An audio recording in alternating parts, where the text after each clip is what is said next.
बम्बई, जिसे हम सपनों का शहर कहते हैं।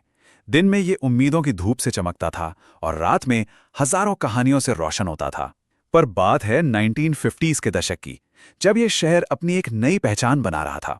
ठीक उसी वक्त समंदर की नमकीन हवाओं में एक अलग ही कहानी पनप रही थी। एक ऐसी कहानी जो आने वाले कई दशकों तक इस शहर की किस्मत लिखने वाली थी। सुल्तान था हाजी मस्तान। देखिए, जुर्म की दुनिया का एक ही उसूल माना जाता है कि ताकत गोली से आती है। लेकिन बॉम्बे के इतिहास में एक शख्स ऐसा भी हुआ जिसने अंडरवर्ल्ड के इस सबसे बड़े कानून को ही बदल कर रख दिया। सुनने में थोड़ा अजीब लगता है ना, पर यही हाजी मस्तान की कहानी का सबसे बड़ा और सबसे हैरान करने वाला सच है। सोचिए, एक ऐसा डॉन जिसने अपने पूरे करियर में कभी बंदूक नहीं उठाई, किसी का खून नहीं बहाया। तो सवाल यह है कि वो अपने दुश्मनों का करता क्या था? जवाब बहुत सीधा था।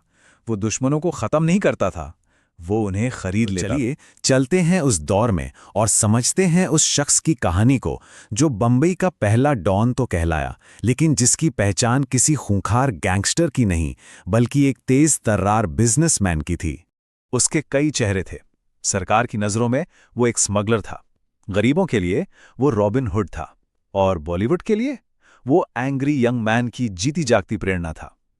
दुनिया ने उसे कई नाम दिए, पर वो खुद को हमेशा एक कारोबारी ही कहता रहा।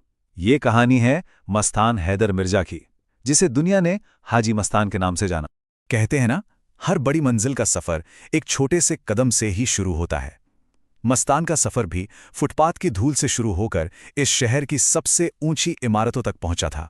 साल था 1926। जगह तमिलनाडु का पनईकुलम गांव। एक गरीब किसान के घर मस्तान का जन्म हुआ। घर में गरीबी इतनी कि सिर्फ 8 साल की उम्र में वो अपने पिता के साथ किस्मत आजमाने बम्बई चला आया। यहाँ क्रॉफर्ड मार्केट के पास उसने साइकिल सुधारने का काम शुरू किया। दिन भर हाथ ग्रीस से सने रहते और रात फुटपाथ पर तारों को देखते हुए गुजर जाती। वहीं लेटे लेटे उसकी आंखें उन चमचमाती गाड़ियों का पीछा करती और शायद वो सोचता कि एक दिन ऐसी गाड़ी का मालिक वो भी बनेगा। उस लड़के ने बहुत जल्दी शहर का सबसे बड़ा सबक सीख लिया था कि भाई, यहां इज्जत कमानी है तो जेब में गांधी यानी पैसा होना चाहिए। मेहनत मजदूरी से पेट तो भर सकता था, पर वो तिजोरी भरने के सपने देख रहा था, और उन सपनों को पूरा करने के लिए रास्ता बदलना जरूरी था। तो वो रास्ता उसे मिला बम्बई के डॉक्स पर। उसने वहां कुली का काम पकड़ लिया। पर देखिए, वो सिर्फ बक्से नहीं उठा रहा था, वो तो मौके तौल रहा था। उसकी तेज नजरों ने फौरन भांप लिया कि अरे, विदेश से जो जहाज आते हैं उनमें तो घड़ियां हैं, ट्रांजिस्टर हैं, सोना है, मतलब कीमती सामान है। बस फिर क्या था, उसका दिमाग दौड़ पड़ा। उसने सामान को कपड़ों में, टायर ट्यूब में, अरे टिफिन बॉक्स तक में छुपाकर बाहर निकालना शुरू कर दिया। और कस्टम अधिकारियों का क्या, उनको डराया धमकाया नहीं, बल्कि मुस्कुराकर उनकी जेबें गर्म कर दी। और बस देखते ही देखते डॉक्स पर काम करने वाला एक मामूली सा कुली समंदर का बेताज बादशाह बन गया।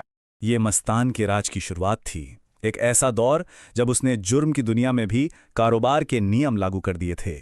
अब देखिए, 70 के दशक तक बंबई में 3 बहुत बड़े नाम उभर चुके थे। एक तरफ पठान गैंग का करीम लाला, दूसरी तरफ साउथ इंडियन डॉन वरादराजन मुदलियार और तीसरे खुद हाजी मस्तान। अब जरा सोचिए, अगर ये तीनों आपस में भिड़ जाते तो शहर की सड़कों पर सिर्फ खून बहता। लेकिन मस्तान ने यहां भी अपना बिजनेस वाला दिमाग चलाया। उसने एक मीटिंग बुलाई और सीधे सीधे कहा, देखो, लड़कर सबका नुकसान है, मिलकर काम करेंगे तो सब कमाएंगे। और बस बंबई को एक केक की तरह 3 हिस्सों में बांट दिया गया।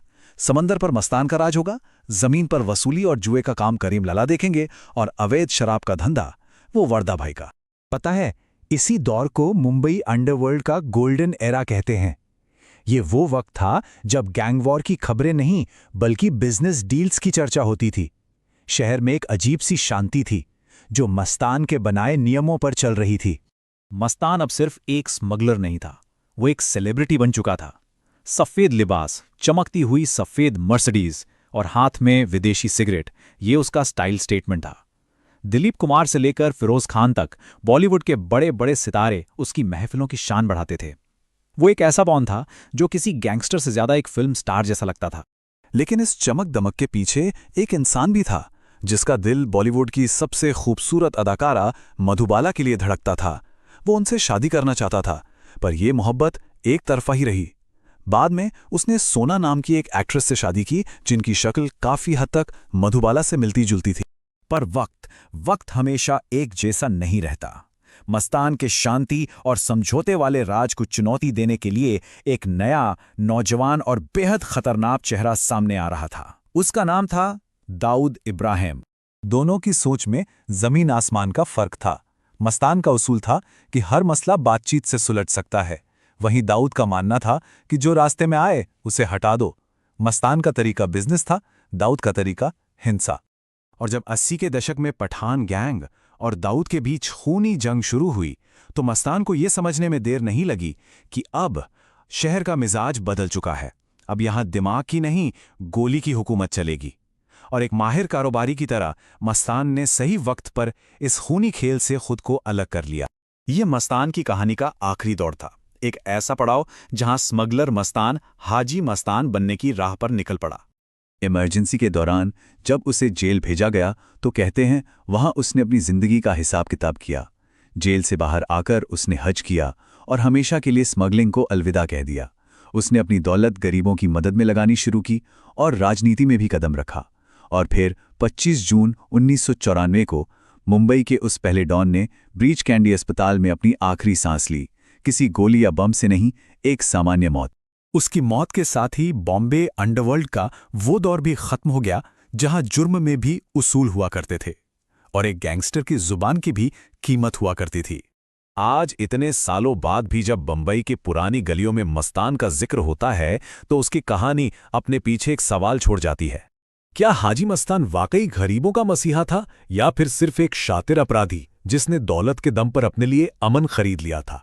इसका जवाब शायद कभी ना मिले, लेकिन एक बात तो तय है, भाई तो बहुत हुए पर सुल्तान सिर्फ एक था।